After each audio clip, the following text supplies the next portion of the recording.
দক্ষিণ ভারতের কেরালা রাজ্যের বিধানসভা নির্বাচনের ভোট গণনা চলছে। স্থানীয় সময় সোমবার ৪ মে সকাল ৮টায় গণনা শুরু হওয়ার পর থেকেই ক্ষমতাসীন বাম জোটকে পেছনে ফেলে বড় ব্যবধানে এগিয়ে রয়েছে কংগ্রেস নেতৃত্বাধীন ইউনাইটেড ডেমোক্রেটিক ফ্রন্ট।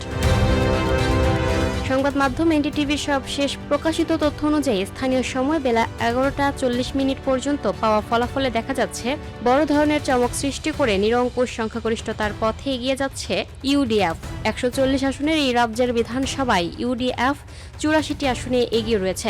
অন্যদিকে ক্ষমতাসীন লেফট ডেমোক্রেটিক ফ্রন্ট এগিয়ে আছে ৪৪টি আসনে। এছাড়া বিজেপি নেতৃত্বাধীন ন্যাশনাল ডেমোক্রেটিক অ্যালায়েন্স ৩টি আসনে এগিয়ে রয়েছে।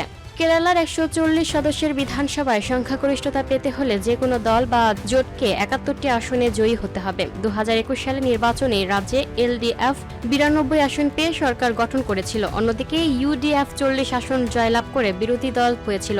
গত ৯ এপ্রিল রাজ্যের সবকটি আসনে একযোগে ভোট গ্রহণ অনুষ্ঠিত হয়, যেখানে ৭৯.৬% ভোটার তাদের ভোটাধিকার প্রয়োগ করেছেন। এবারে নির্বাচনে লড়ছেন ৮৮০ জনের বেশি প্রার্থী। এদিকে পশ্চিমবঙ্গে গণনা হওয়া ভোটের প্রাথমিক প্রবণতা অনুযায়ী বিজেপি বড় ব্যবধানে এগিয়ে রয়েছে। এনডিটিভির প্রকাশিত সর্বশেষ তথ্য অনুযায়ী রাজ্যে ক্ষমতাসীন দল তৃণমূল এগিয়ে রয়েছে ৯৬ আসনে, আর বিজেপি এগিয়ে আছে ১৯৪ আসনে।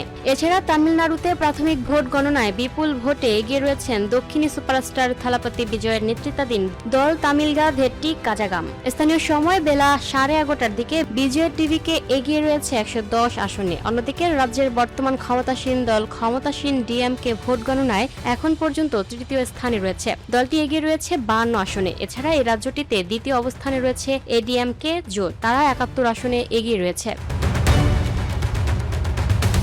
Lucky Akter, up to date news, Dhaka.